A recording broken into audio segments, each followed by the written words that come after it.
एक समय की बात है। एक छोटे से गांव में मोहन नाम का एक लड़का रहता था।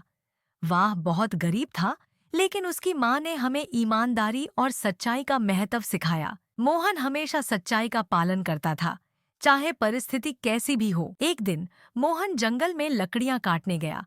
काम खत्म करने के बाद वह गांव की ओर लौट रहा था कि रास्ते में उसे एक चमचमाती सोने की थैली मिली। थैली में बहुत सारे सोने के सिक्के थे। मोहन की आंखें चमक उठीं, लेकिन उसने तुरंत सोचा कि यह किसी और की अमानत है और इसे लौटाना उसका फर्ज है। मोहन थैली लेकर गांव के सरपंच के पास गया। उसने ईमानदारी से बताया कि यह थैली उसे जंगल के रास्ते में मिली है और वह इसे असली मालिक तक पहुंचाना चाहता है। सरपंच ने मोहन की बात सुनकर उसकी तारीफ की और गांव वालों को यह खबर सुनाई। देखकर बहुत प्रभावित हुए। उन्होंने फैसला किया कि यह घोषणा की जाए कि जो व्यक्ति थैली का असली मालिक है, वह आकर इसका वर्णन करे।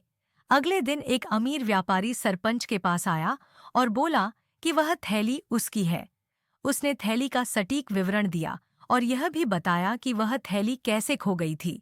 सरपंच ने व्यापारी को उसकी थैली लौटा दी। व्यापारी मोहन की ईमानदारी से बहुत प्रभावित हुआ। उसने मोहन को एक बड़ा इनाम देने की पेशकश की, लेकिन मोहन ने विनम्रता से कहा, मैंने जो किया वह मेरा कर्तव्य था। मैं इसका इनाम नहीं ले सकता। मोहन की यह बात सुनकर व्यापारी और गांव वाले और भी अधिक प्रभावित हुए। व्यापारी ने कहा, तुम्हारी ईमानदारी इस दुनिया के लिए एक मिसाल है।